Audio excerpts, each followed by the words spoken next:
Good evening, Derek. Here we are. And Oakley.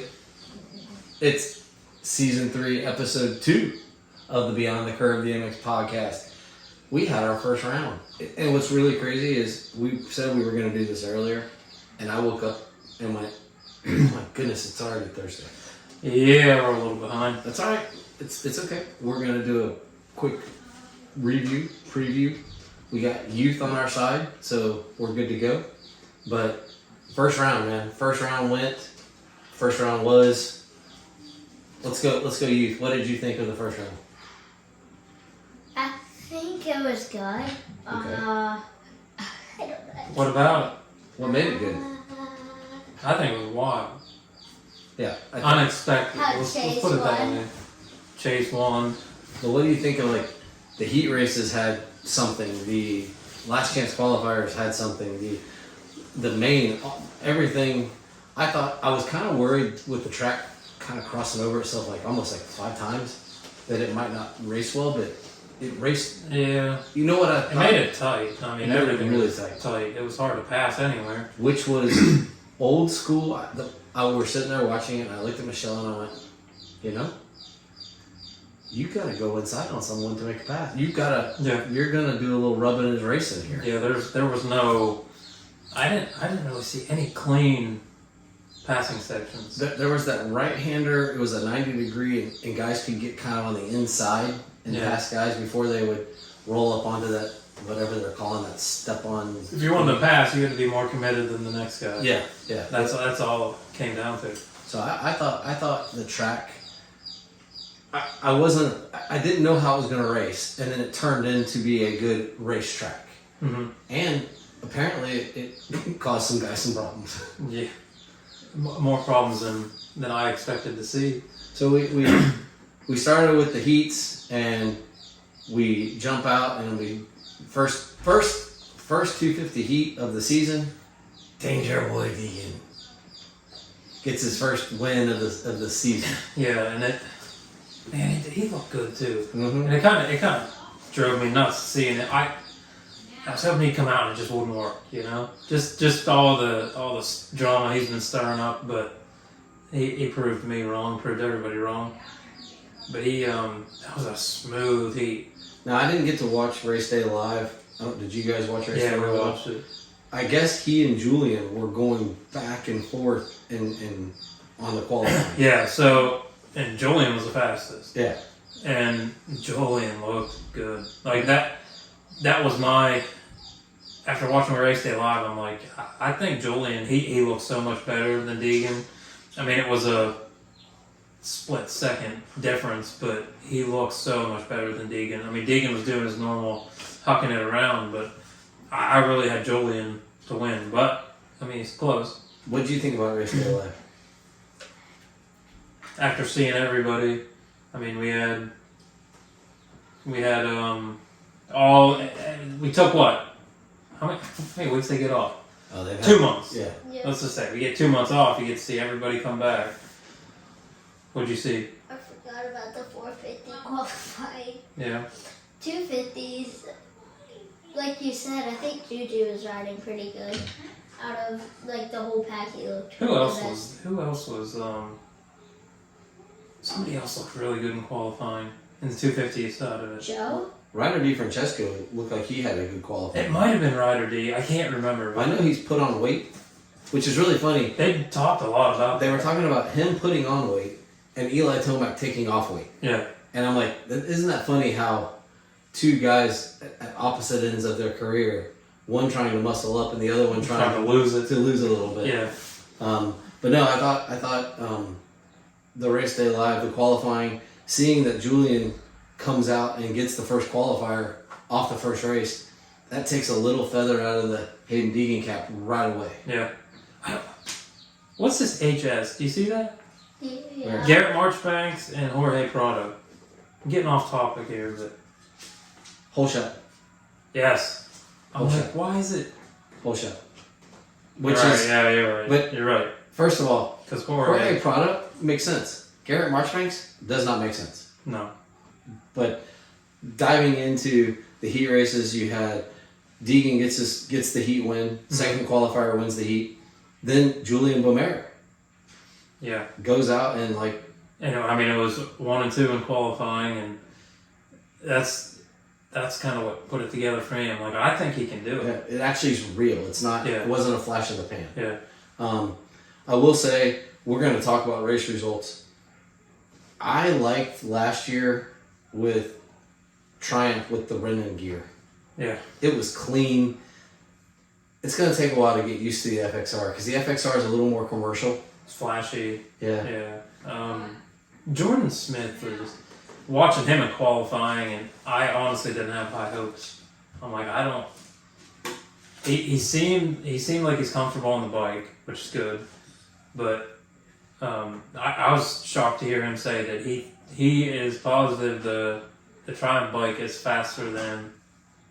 I don't know if they said that in the Broadcast. yeah, or if it was in Race Day Live, but he said that he feels the Triumph is actually much faster than the Star bike. What's funny is there's been reports like when the media tested it and everything, they talked about how good the bike actually is. It's a good bike. It didn't come in. It didn't come in like a dud. Yeah. It's not gonna. Obviously, they're gonna do development, but it didn't come in as like it's gonna be a lot of development. Yeah. It's they're gonna fine tune it. I thought as we dive a little more into the racing, I think having AC and Justin Brayton as your race day live host, then having Weege in there. By the way, I don't know if you or I can pull this off. JB with the plum suit. Yeah, I love them two being up there though. Yeah, Like, we knew AC was going to take some kind of role like that, and I think they hit the nail on the head because you finally get two racers. yeah. We get Lee Diffie was back in there for the broadcast. And I think he'll be there for a while, but I'm pretty sure that NBC will pull him where they want him. Yeah, He'll like he won't be there for the 24 hours of Daytona, and he'll be gone for some other stuff. But you already have Weege in the background ready for that. But yeah. the broadcast crew looks solid this year. Mm-hmm. I'm guessing we won't see James and Ricky at all arounds. Just the big, the probably big like the showdowns Yeah. and maybe some Triple Crowns or something. yeah, maybe the first East race, stuff like that, and then the last one. But I thought that part of the broadcast was pretty solid. I think they're trying to do a better job with that part of it. Ricky will keep getting better. You get what you get when you get James. Like, you're gonna It's get raw. Yeah, you're gonna get your raw stuff. Although I feel like he's cleaned it up a little bit. I mean, He's getting more TV presentable. Yeah. Yeah. But really on the racing side of it, on the 250 heats, it was kind of there wasn't anything I saw like Shimoda didn't really look.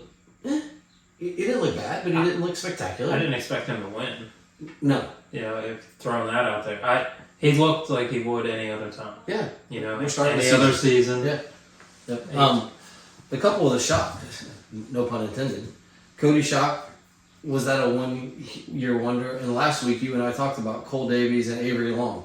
Yep. And Avery Long made me nervous. Yeah. Cody Shock was fine. Cole Davies came out of the gate on fire. Yeah, he rode his heart out. Yeah. So I mean, not a bad start to your. I thought he got the whole shot. I thought he did. That's why I'm wondering what is that HS, because I swore Cole got the whole shot. He got the whole shot in the heat. You're right. That he got the whole shot in the heat race, but For some reason I thought it was the main that he got it. No, he did. He smoked that. But there were some good battles. There were some riders that I won't say surprised me, but like, oh, okay, so they may be in there. Mm-hmm. Avery Long, you and I said 10 to 15. We nailed that one. Cody Shock, I wasn't sure if 2025 would be a repeat of what 2024 was. Yeah, I didn't know what it would look like for him. But if you look, he's the first non-factory rider. Yep. And I thought he rode really, really well. I mean, it looked just like last year. Yeah. if you're going off of his motocross season, you'd be like, I don't know. I don't know if he can do it. But Muck-Off seems to have that bike dialed for Supercross. They just can't. Yeah. They can't work motocross with it. Oakley, was there anything in the 250 class that caught your attention? I was really surprised that Juju didn't get Joe Shimoda. Joe Shimoda pulled away with the win. Okay, I can see that. That's interesting that you're more surprised about that because I feel like it's still a growing year for Julian. Yeah. But I guess when you see how good he was riding, I mean, he ended last year really strong. And then we watched all of qualifying, so if you go off that, it's. Yeah. I mean, that was. Like I said, I did not expect Joe to come out there and really do anything. I mean, everybody was gifted a little bit from Hayden, but that is part of it. That everybody was gifted something because of that crash, which, whatever for Hayden, I feel bad.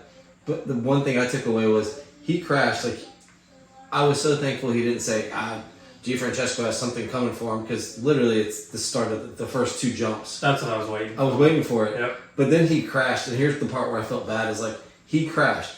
There's guys coming behind him, and they're like, oh no, a dude's crashed.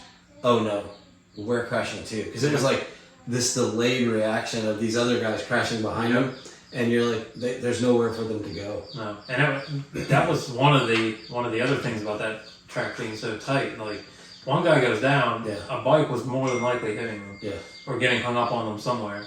So the fact that he came all the way back to fifth was good, but there was a time that he kind of got hung up and it was not really going anywhere. Hayden was, but it wasn't that big charge like normal. No. Supercross, it's hard for him to do that anyway, and this track probably played a part of that. But with the lanes being so short, he charged hard at the beginning of the wreck, and then I don't know if he just kind of laid back or he just couldn't pass the guys or keep up to them. But even his best lap, I mean, he's not like his best lap was still fifth. Yeah. So he fourth. He didn't have a bad race considering what happened, and you would probably, as a championship contender, take that. Yeah. I know that was part of the does it throw a wrench in? Dude, it's the 250 class. I can tell you right now, Joe Shimoda, Julian Bomero, Jordan Smith, and Ryder DiFrancesco will all have something happen to them. Yep. Before the season's over. Guaranteed. But it's okay. I don't know what happened to him. On the 250 side, I really think it was a good start for everybody, I think. What do you think? On the 250 side, are you excited for the season? Yeah, but we lost. He was all mad that we lost. That Kitchen decided to switch. Yeah, they're making a big deal about that. Of course, we won't know what Kitchen happened. But if he was really that sick, well, like everybody said, he's been talking about it for weeks before that. So, but it's a bad look for. I'm guessing Pro Circuit doesn't want that because they could have put Drew Adams or Ty Masterpool or now. That's also the talk. They're going to have a substitute. Well, they're going to throw Ty Masterpool in. Yeah, they already moved him over. Okay. But that means they didn't think he could win the Supercross anyway. Duh. None of us thought he could win the Supercross. Yeah. He's trying to get experience in Supercross. Yeah. Ty Masterpool. Where does he finish? Does he qualify? I think he qualified, but I think I don't know. Is he better than Cole Thompson in Supercross? I haven't seen him ride Supercross this year. Like, I haven't even seen any kind of testing, so I don't know. Like, I have no idea what he's doing. Maybe he's confident enough that, but obviously they didn't make the switch before, so they don't think he's a top contender, like you said. And I don't think anybody else does either, but unless he comes out and surprises everybody. And I don't think he has to be. No. I think he's just another face for Pro Circuit right now. Because they could all ran East. I mean, minus Marchbanks. Now, I will tell you, Drew Adams, with what we saw, because the Futures last year ran the tough tracks. Yep. With what we saw from him, I don't think he's a championship contender, but I think he's a higher contender in the East than I think Ty. I think midway through the season, probably next season, Drew Adams will come to light more. Yeah. He needs way more experience. I mean, even in futures he was just making dumb mistakes, and we watched him ride. We watch him ride all the time, but we watched him ride at Daytona, and it was just Yeah, but I know Pro Circuit, they have to have the bike on the track. That's cool, but I don't care that they're putting Ty out there. Fantastic. If the kid's ready, let him go ride. And guess what that's going to do? It's going to give him a longer break to prep for motocross when they go east. Yep. And I guarantee you they will have him on a motocross bike testing for motocross. Yeah, and that's where he shines. Yeah. So I know there's also another rider coming that's going to be filling in. I read about it. Shoot. Enzo Lopes is going to be on the Bar X Yamaha team starting this weekend. I didn't see that. That could be exciting. Yeah. Because we haven't seen Enzo in like a year. Yeah, he was on a hiatus there for a little bit. Yeah, he got hurt. He went back to Venezuela. And there was at one point that we thought he was a contender. Yeah. Because he was coming up hot. That was right before the Deegan run, really. So, if we look at that, if you look at Enzo, you look at Ty. Honestly, Enzo could come in and beat Ty. Yeah, I think so. But I think if Ty finishes top 10, top 12, I mean, he should probably beat a Lux Turner. He should probably beat an Avery Long. Hunter Yoder, like, that's pretty solid. Yeah. Straight up. Compared to previous? Yes. That's True privateer style. Huge difference. Yeah, that's very good. Michael Mosman, man. Hey, he's getting his feet. He's finally getting to race. He made it through a race. He's just getting back out there. Did he have a crash? Because I don't think he was that far back the whole race, was he? There was at one point he was up there. I don't know if he just drifted. I don't remember. I can't remember if there was a crash or if he just drifted back. I mean, that's a long ways back to be beat by Avery Long, Hunter Yoder, TJ Albright. I mean, it's not really a place for him. But So we lost Kitchen. We're adding Masterpool. We're possibly adding Enzo Lopes. The top 5 are all, well, we Marchbanks was 9th. So there's 6. 6 dudes. Maybe Mosman 7 dudes. Does that make it strong or does that make it, it's okay? Because we're all judging it on the 450. Is this a strong coast? See, that was my hype. Our last podcast. I don't know that it's really that stacked. That's why I brought it back up. Yeah. A lot of factory riders, but I don't see where it's any different than previous years. Jordan Smith is just a veteran at this point. He's good. He can put on a show, I guess, but he's not. I don't know that he has the competitive edge on like Deegan at this point. Just from what I've seen this week. I mean, could it change maybe? Styles Robertson was riding really well. So we have that's another Triumph or a factory rider. I really had higher hopes for him. I'm not his fault. Yeah, I'm not excited. I'm not excited with what I saw out of him all weekend. Yeah.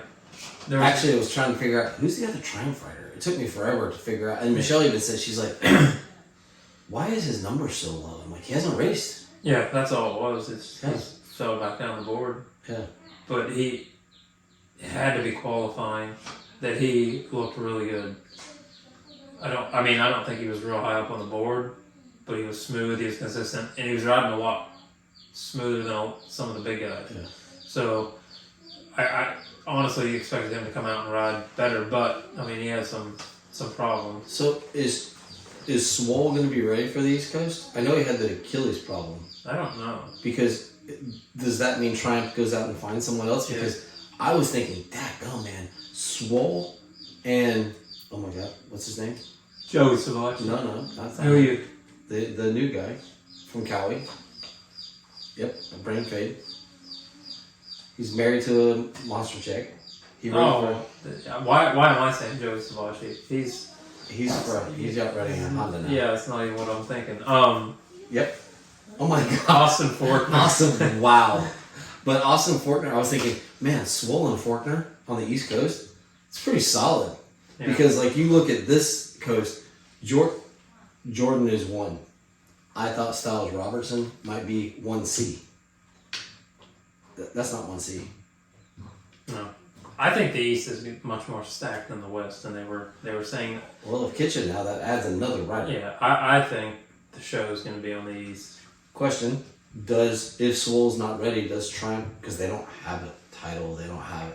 Do they find somebody? Do they bring somebody on? Who are they going to bring in? I mean, besides one of these privateers, maybe. Yeah, and I don't think there's anybody else on a Triumph yet. I don't think there's a satellite Triumph team. No, and they don't really have the time to make a manufacturer change like that. You know, I really don't see where you can pull somebody in mid-season. And I don't know who their test rider is or anything. Okay, Oakley, 1 round in of 8 that they run. Who wins the 250 West title? The only thing before I enter that, I feel like the West is going to be way more, not as interesting as it was last year because of all, the big hitters are out of it. Because, I'm gonna say that's a hot take. how they had, RJ and, Levi and all, the big guys, I feel like it's going to be on the East, like you said, because there's, all the guys are going over there.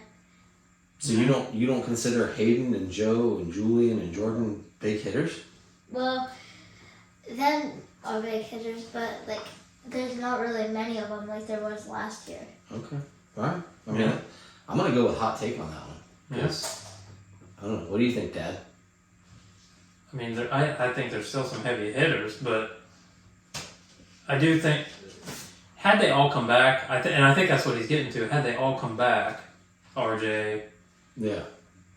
Which I predicted RJ to go East anyway because he already has a West title. Yeah. So, and that's what I was trying to explain to him Saturday. He's like, why isn't he trying to defend his title? I'm like, because he doesn't have an East title, so now he wants an East title. Yeah. It's just how the 250s do it. But there is still heavy hitters, but to his point, it probably could have been a lot heavier. Yeah. Because Then at that point, I think yeah, the stacked West Coast would have been because we have right. six heavy hitters. Yeah. Pretty much 6 heavy hitters. On the East, we're gonna have 8 or 9 heavy hitters. Yeah, it's really not going to be that big of a difference, but it is big. Yeah. It's gonna seem bigger when they call it the names. Yeah. So now that you watch the race, who's going to win? The 250 West. We're not holding you to it. It's okay. Think of just if you had to take a wild guess. I'm not gonna hold my pocket knife to you, so that's okay. Joe or Julian? Oh no, you gotta pick one. Which one? I don't Sushi know. or the jet skier? Man, you think? Juju. Okay, all right. I like it. It's a good call. As much as I don't want to, I'm gonna go with Deegan. I don't know if he can keep it together. I think he came out hot. He came out on fire. I think he's kind of one of those. He'll talk with his dad. They'll have a conversation. It's going to come together. And it'll slow down because Joe has never proven to us that he can do it over and over and over again. I don't think Joe can do it. Joe has never been able to, like you said, maintain a solid race. And if Joe does do it, we'll get sushi and eat it here live. Okay. Because that would be awesome. I mean, it would be awesome. For him, especially. Because it's never been, I mean, there's even on some of the other podcasts, there is a Shimoda realist who says he only wins when there's no pressure. Yeah. So now there is pressure because he has a red plate. Yeah, he's going to have a red plate. He rode a second faster than Deegan. Yeah. That's big. Pretty big. And he raced smoothly. There was no question. I mean, he won by almost 5 seconds. Surprisingly. So, did he finally figure that bike out? and maybe this is going to be his year. We'll have to see what happens when they all are there together, because at this point, it's all mental for these guys. We can all look and say, "Oh my God, Julian's up there." At this point, Joe might look at Julian and go, "He doesn't scare me." Yeah. So he's not as nervous as if a Jordan Smith or a Hayden Deegan was behind him. Yeah. All of a sudden, Julian does that again. There's this, "Oh, he's still here" mentality. But yeah, that's my thought is we'll see how he handles that pressure, because now he has to do it. And then if he goes into a break with the lead, now he has to think about it. Yeah. Yeah. I don't know. I guess we'll see what happens. But All right, real quick before we go, you pick the national champion or the regional champion. You and I, harder task. Who finishes top privateer? Anthony Bourdon, Cody Schott, Cole Davies is in a privateer. Cole Thompson, Lux Turner, Avery Long. Which of those finishes as top privateer? are you considering Cody Schott a privateer? FXR's privateer team. I mean, they're not a factory team. They're not. I mean, it's going to be Cody Schott all day long. I'm going with Yeah. Bourdain. Are you? Yeah. I'm going with Cody Schott. I truthfully think Cody will be above the rest of them. You But think so?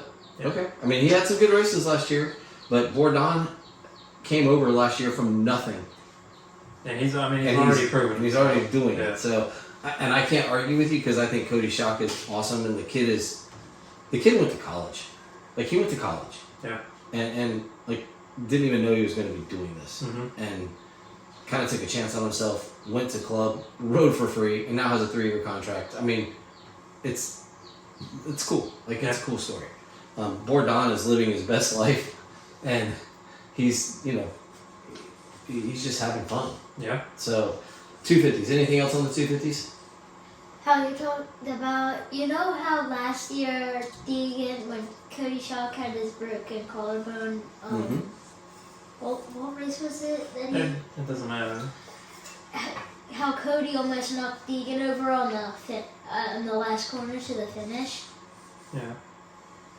How, I don't know how to explain it, but, I don't really know how to explain. I don't know how. What are you to trying to get explain at? it. Yeah, where are we going? Like- Is this now or Like last year? how Deegan fought against Cody, and now Cody's trying to fight against Deegan, I think there's been Deegan has a rivalry with everybody, in my opinion. But I mean, this weekend when he caught him, there was really not much to Kind it. of just let him go by. Yeah, it just really. I thought he might try to come back to him, but it was just like, hey, we're here. It's too early in the season. I think if for some reason it was to stay like point standings like this, Yeah. I think you might get a little bit more fight out of Cody. I don't know, but it was last year. It was last year when he just came out of nowhere. Yeah. So for a few races, it was just the kid was on fire. It was like a Cody Shock show. like the winter of shock. Yeah, a massive confidence booster Yeah. somewhere. We had the summer of Rodbell a few years ago in outdoors. Yeah. And it was like, oh, this Cody Shock kid, all of a sudden he's having a couple good races and he's like the darling. Well, now he's sustained himself. But the real story would be, if he really wanted to do something, he would have had to fight off Deegan for 5th. Yeah. Like, that would have been the bigger story. I think so. Last year, that one race that Cody Shock, they were talking about him when Seth and Deegan got caught up on the start. He dominated the heat race with like I think 5-second lead, something like that. Hmm. That's when he was. That was that period of time where he was on fire that we were just talking about. All right, so jump into the 450s. Lots of stories. Jet's the king. Eli had a great World Supercross. He's back. And guess what? He kind of proved it in qualifying. Mm-hmm. Yeah, He was beating up the track. He wasn't riding the track. He was beating up the track. Yeah, I mean, he was the bulldozer Yeah. by all means. Eli was on fire. I had him to win. I think he had himself to win. Yeah. I mean, we're going to jump to the ending. I cannot believe that they... Well, first of all, I cannot believe that they interviewed 2 5th-place guys, but that's cool. But the fact that he was smiling with a Fifth place finish. Because I think he knows what's coming. Like I think he's feeling it. He felt good just finishing there. Had he stayed up, it would have been. Did he chase Sexton himself? I think so. Yeah, that's not something you see out of him. No. I'm impressed he didn't break his thumb because it seems like those little crashes are when all these thumbs get broken. And I tell you, there was one. I don't know if it was clickbait. I'm literally with my new job. I don't really get to spend a lot of time on social media. Mm-hmm. And he got run over, straight up run over. Oh yeah. Chase Sexton used him as. He grabbed a gear on top Yeah. of him. But he could have avoided him. Where? If he would have tried to avoid him, wouldn't he have fallen down too? Yeah. He Yeah. just- There was no avoiding that. Yeah, he was there. He was already there. Yeah. So, 450s. Congratulations to Eli on the qualifying. I really, the start of the main. Did Jason Anderson do that on purpose? Your opinion? Honestly, I think yes, because how last year those two basically went like fighting at each other last year. Like at San Diego, those two fought because I think they were in it all year long. yeah, that's what I mean. What's your opinion? Like I think he just ran out of real estate. I think he was already out of control. Yeah. There. And It looked like he had head shake. and in car racing, there's an old adage: 8 wheels is better than 4. Mm-hmm. I believe in motorcycles, 4 wheels is better than 2. Yeah. And he was just leaning on him. I don't even think he meant to lean on him. It No, was- and like I said, Jason Anderson had head shake, didn't he? Yeah. So Because he was sideways. yeah, But your opinion's not wrong because there are people out I there. can see the feud. Yeah, there are people out there that say, "Oh, he did that on purpose." But if you really watch it, he's already out of control. Yeah, and really, I think that's the only thing that kept him up. Yeah. It was leaning on Jet. So, I mean, Jet could have avoided that if he was a little bit faster. I mean, I don't think that Jet came out and lived up to his hype this race. Okay, what's your take? Because I'm terrible with the motorcycle. You can ask anybody who knows me. I look at the motorcycles and they're all going fast.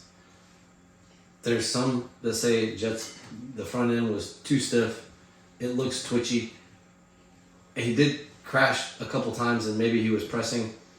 Is there something wrong with the bike? Because Hunter didn't have a great race. No, and what blows my mind when they're saying that is those boys were riding that bike last year. At the end of the season. They were Yeah. riding it. But they were good on it. Yeah. You know, there was... But there was no supercross. True. So, yeah, maybe it's not a supercross bike. You know, maybe they're stuck in a gas rut a couple of years ago.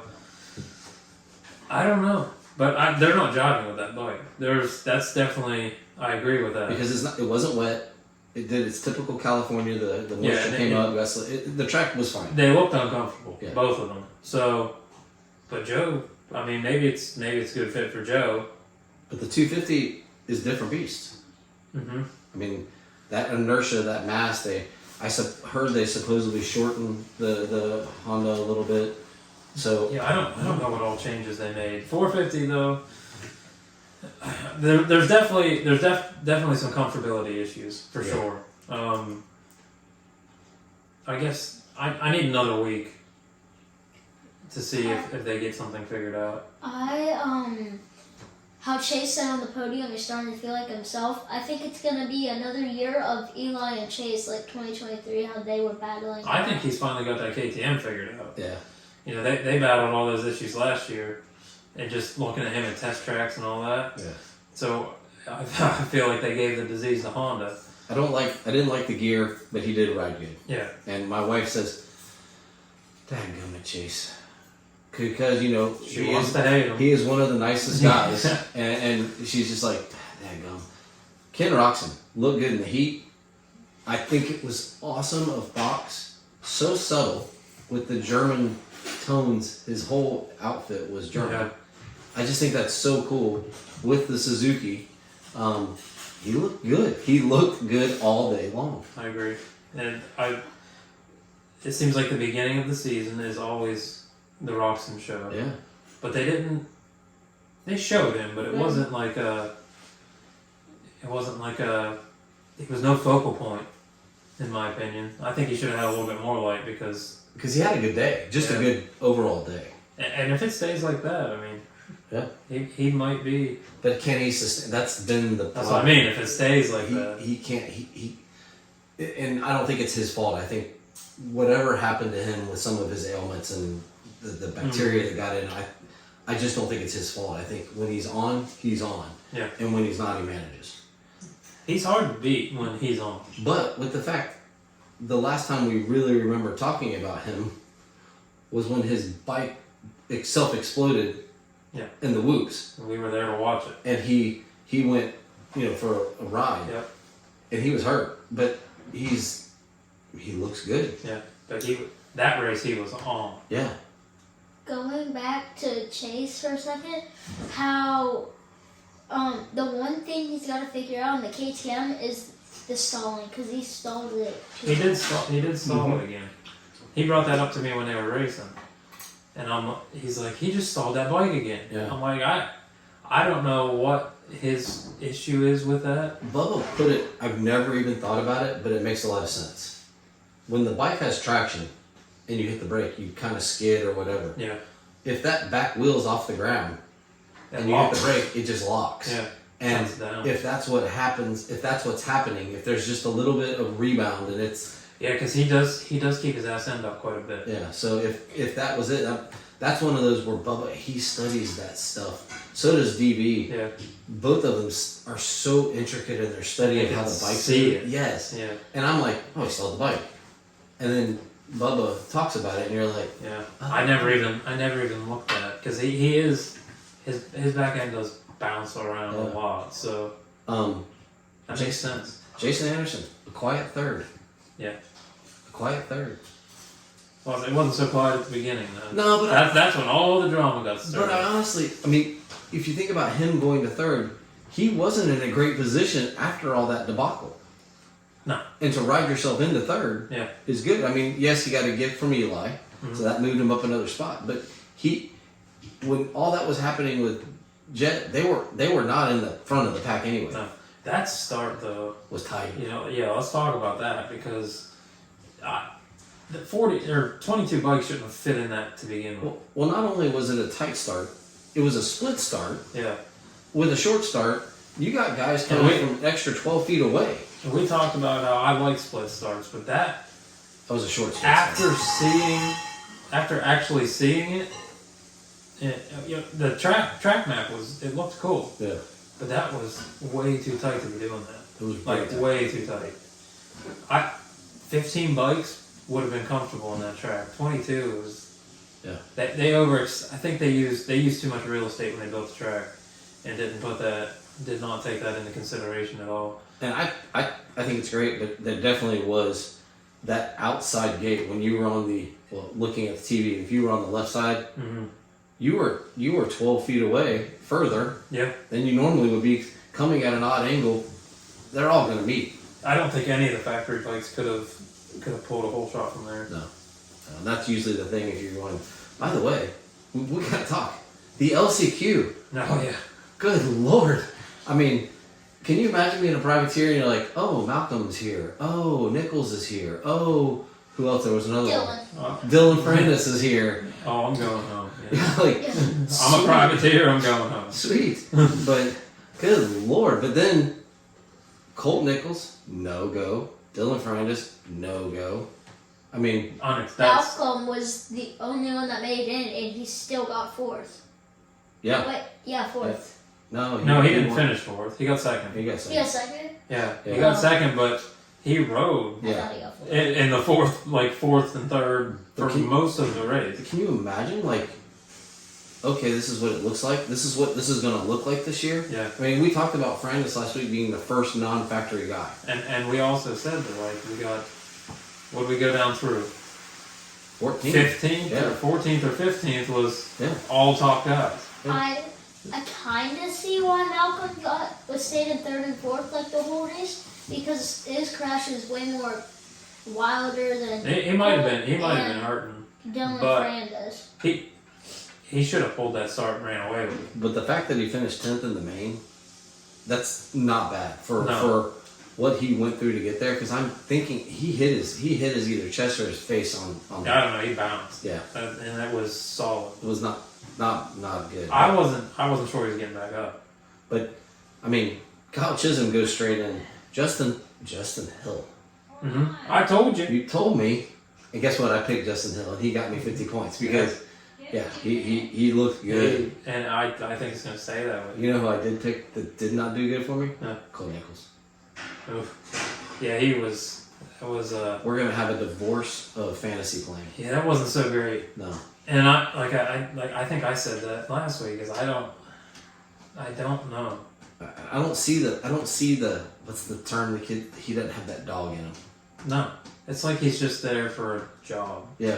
He's not really a racer. But yeah, the LCQ, if we're gonna have LCQs like that, which is possible with as many good guys as there are. All it takes is one. Because there were good guys who were not factory riders that were also in the LCQ. Freddie Noren, Cade Clayson, I can't remember who, there was like 3 or 4 really good guys who we've seen in mains, on top of the 3 really good guys who should be in the main. Yeah.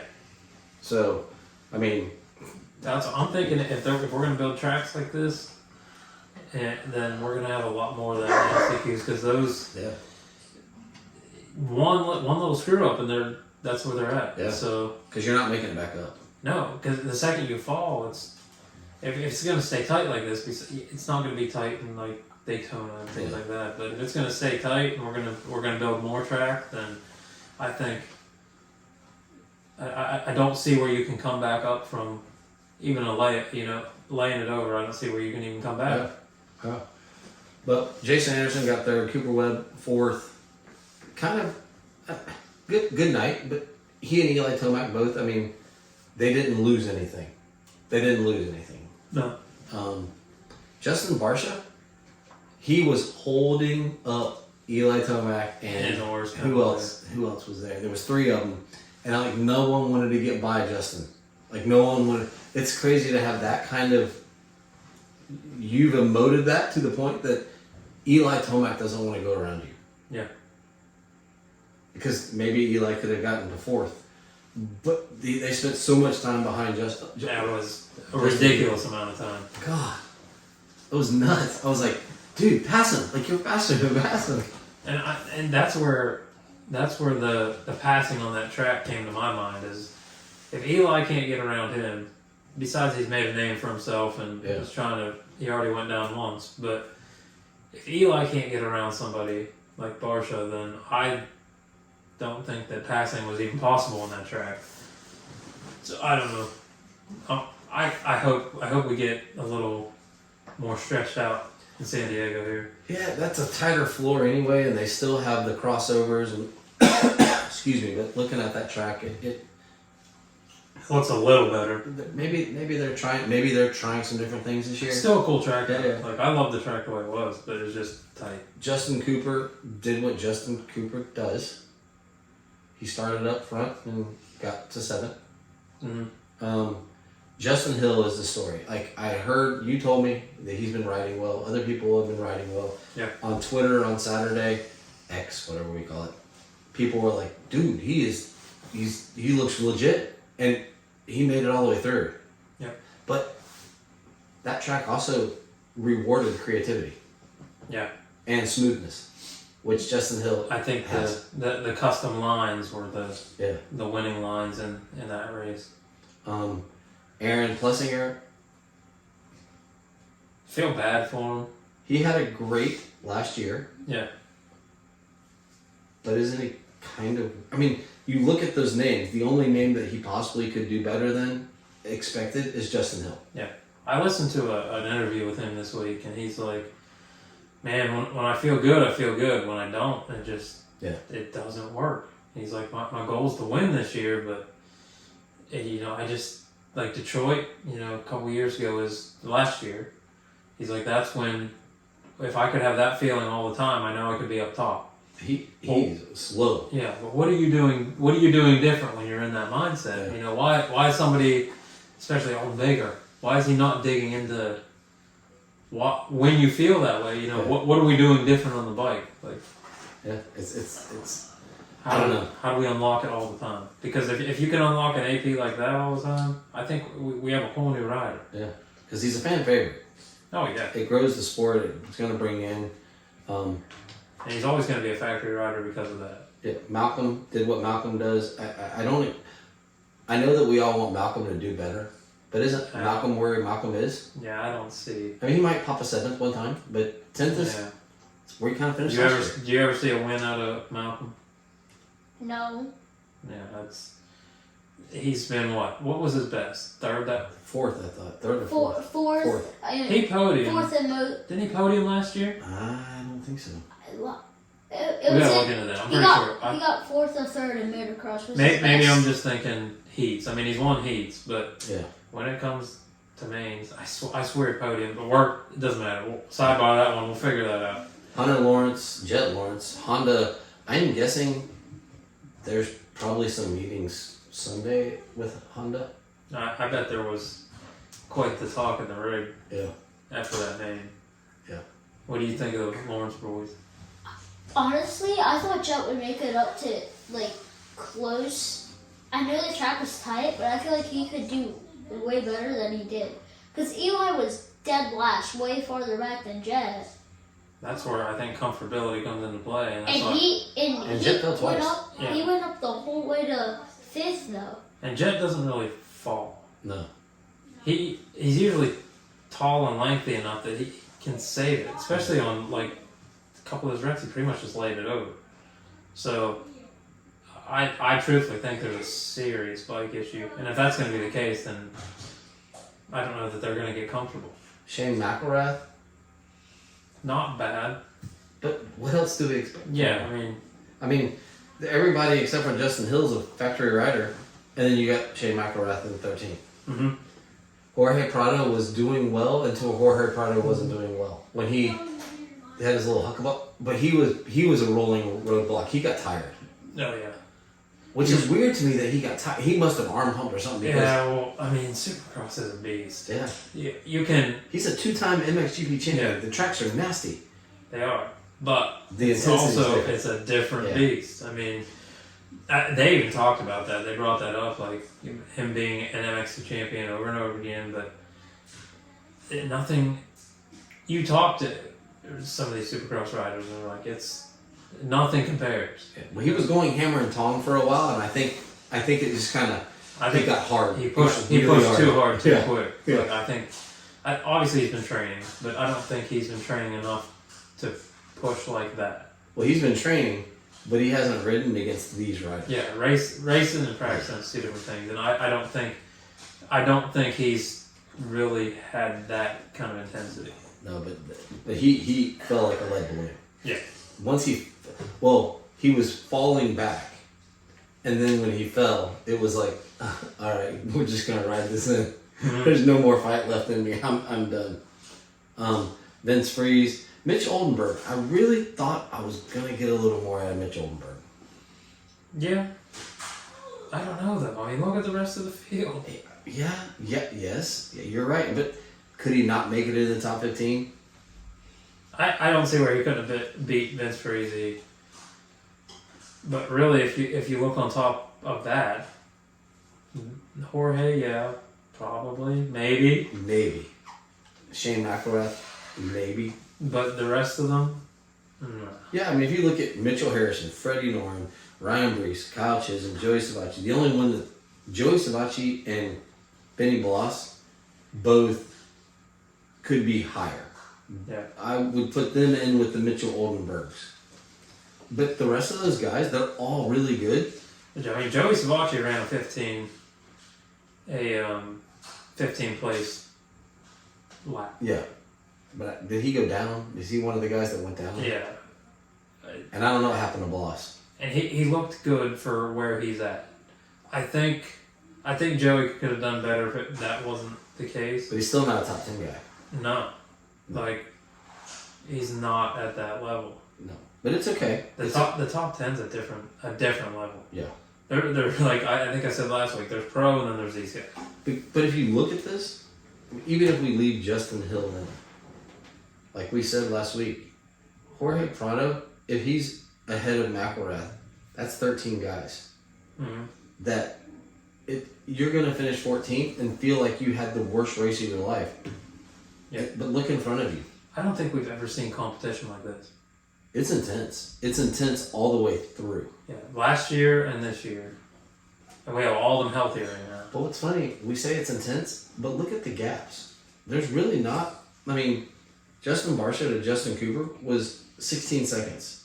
And then it was almost 3 to 8. And then it's another 2. And then it's 6. And then it's, like, there weren't a lot of Jet Lawrence to Shane McElrath. Look how much time they put on Shane McElrath. Mm-hmm. 10 seconds. It's a big gap. Like, there's not a lot of actual tight racing. No. And there were lap times that were really, really close, though. For race pace, Yeah. that was kind of mind-blowing to me that usually you get like when you get down into 20 seconds through 18 even, they fall off a lot. Now, 4 seconds off of the leader is quite a bit, but the lap times are really, within 4 seconds of each other. Yeah, Tomac had the 3rd fastest lap of the race. Yeah. So, I mean, he was moving. It all was because of that start, that crash. I mean, I don't know if he would have won, but because Sexton pretty much was destroyed. I don't know that he could have got around Tomac, though, if Tomac was in front. It depends how tight, where it was. Because there was a couple places that, depending on your line. It'd have to be crafty. Yeah. Where, if you were to ask me if Roxon was behind Tomac, I think that could happen. Yeah. Because Roxon is extremely crafty on a pass. If we have like a mud race, not like San Francisco, but like slippery and muddy, I think it's either Jorge, Eli, or Chase from last year in San You Francisco. think Jorge can do a Wow, you think Jorge's going to come up from that far back? in a mudder? Okay. Well, last year he pulled the whole shot and stuff, and he led a couple laps. He pulled the whole shot this weekend. He didn't lead any laps though. No. I think that he lost it quick. He had did he not lead the first lap? Who led the first I didn't think he did. I thought he did. Did he? Pretty sure. I thought he got passed on the first lap. You might be right. I don't know where was the whole shot mark, because Eli I don't know. led like 3 corners. Yeah, whatever this whole shot is, something ain't right. Either transponders aren't right. Yeah, because Tomac was like leading when he crashed. Yeah, that's what. And the same with like Garrett Marchbanks getting it. I don't know that. I don't remember Garrett Marchbanks getting the whole shot in the 250. Neither do I. I don't remember that. Yeah, either. and he watches these things like religiously over and over and over again. I swear I was Joe that got the whole shot and started pulling away. I swear. It was Julian or Joe. Maybe it was just in a weird spot. I thought Ryan Brees was American. I thought it was too. Where is Coeur d'Alene? That's not American. Absolutely not. I thought he was like from like Idaho or Iowa or somewhere like that. Let's look it up. Just curiosity, because I mean we have Freddie Noren from Lidköping, Sweden, but Jorge Prado's from the whole country of Spain. Yeah, he doesn't. He doesn't have a city. He doesn't give a location. And then we have Justin Hills from Riverton. It's a city in Idaho. That is. Yeah. Oh. Okay. All right. That looks nice. Okay. Well, excuse me. That's a hell of a name for Idaho. Yeah. Yeah, it's All right. Doesn't it look like a foreign? it's like right on the Washington border. All right. Okay. Just across from it. That's, I guess there's a, however you pronounce that, it has a reservation. I do also like how the two brothers were born and raised together with the same mom and dad, and one of them's from the Sunshine Coast and the other one's from Landsborough. Oh yeah, Wait, what? the Australian boys. Yeah, they're. Oh. You know, you never. If you really go through it, you can have some fun looking at where these riders are from, and who their sponsors are. If you get really down on the list, sometimes it's like mom and dad or truck stop, the I-40 The truck stop. sponsors. Yeah, that's funny. But well, we're getting ready to go to San Diego. We're going to Snapdragon Stadium, a little smaller floor plan. It looks like it's going to be dry. We hope. What are your anticipations? We got the West again. Who wins 250? Who wins 450? Where's the place going to catch on fire? 450. 450. I'm with Eli or Chase from the ride Chase put on, and Eli. Well, Eli. I mean, I expect him a lot though, because because I don't know how to explain it, but like Eli, this is Eli's comeback year, and I feel like he's gonna be. He was the top. If he didn't wreck on what was it, second term, third term, I think he could. I don't even know what turn it was. I think he could. I think he could have pulled off the win if he didn't wreck. I got a lot of bets on Eli. I truthfully think, like he said, if he didn't wreck, I had my money on Eli. He looked like a beast. I don't know how San Diego's gone for him in the past. You know, Chase is going to have confidence, and he doesn't get shaken. Yeah. We never know what we're going to get from Roxon. Jason Anderson, if it's a dry, slick track, that goes into his hands. Mm-hmm. I don't know if he has the outright speed to win. If Chase keeps stalling the bike, though, Yeah. it seems like he does that every single race. Cooper Webb, if the track's dry and he can get shorter and shorter and shorter inside, Eli Tomac is the outright speed.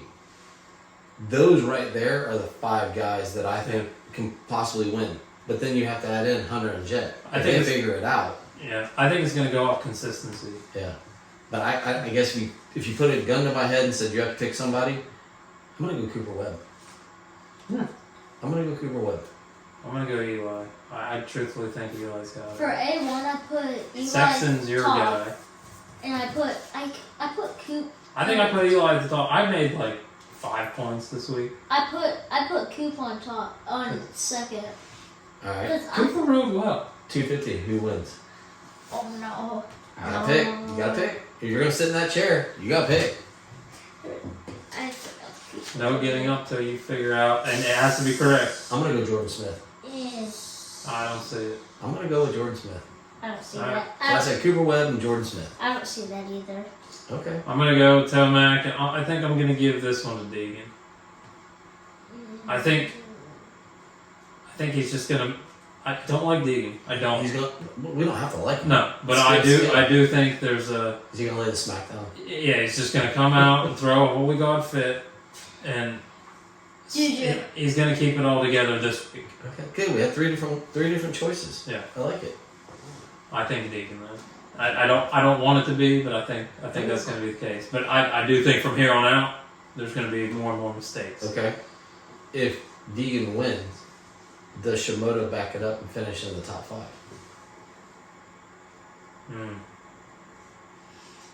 Joe, at that point, I think he's going to try to play catch up, and I think something's going to happen. So you're saying yes or He no? might get a top. I don't know. He might get a top 5. Depends on how bad the screw up is. Let's put it that way. I don't see it less than 7. No matter what, I think he can come back to 7th if he wrecks pretty hard. But I don't know. Okay. I don't know. This season is uncertainty at this Okay. point. The person for East, I think Austin Portman. We ain't the East. Austin Yeah. Portman. Dude, Yeah, but still. Yeah. You We're gotta not- focus. You gotta focus on the here and We're now. not thinking about East. Yeah, We're not even on that yet. there's too much going on in this West for me to think about East. I think Austin Portman's already out because he can't hold the bike up on 2 wheels. Now we'll see what happens. He might be a whole different kid. I don't know. I mean, they moved. They moved out there. Yeah, I mean, he could be a whole it's nother hard to kid. change the spots, though. It's really hard to change the spots. But that boy has never had a solid season. We have until February 8th to even Yeah. worry about that. I don't want to get to that yet. We are Uh, West Coast racing, and Deegan's probably gonna win. Okay. You got Deegan, you got Juju, and I have Jordan. Let's see what So happens. we got a Yamaha, we got KTM, and we have a Triumph. And then in the 450s, I chose Cooper Webb. You chose. You have to pick one. You can't pick 2. I'm going with Eli. Okay. I already so I said Eli. So we got the family Eli, who's my favorite rider, and I'm picking Cooper Webb. I don't think Cooper can do it. I don't. everybody goes against Cooper, and he's always right there. He's always silent and deadly. But Yeah. I don't know. Well, very good. Well, thank you for joining us tonight. We have 2 days, and it's race time, and then we'll be back here Monday to do a quick wrap up of San Diego, and hopefully it's dry. I'm heading down to Okeechobee for an FTR race this weekend, and it's not supposed to be dry, so that could be miserable, but it's what we do, right? Mm-hmm. And Cold and wet. this has been episode 2 of season 3 of the Beyond the Curve DMX podcast, brought to you by Derek Schaefer with DBS Custom Handyman and Fabrication Services, Trey Heath with Michelle and Trey Real Estate and Full Service Property Management, and Oakley, brought to you by Chocolate on the Shirt. What? Before we go, can you say it? What? No. I don't want to say it. So all right, we'll see you next week. All right, you're not going to say it? No. All right. All right, we'll see y'all in a couple days. Bye-bye. See you.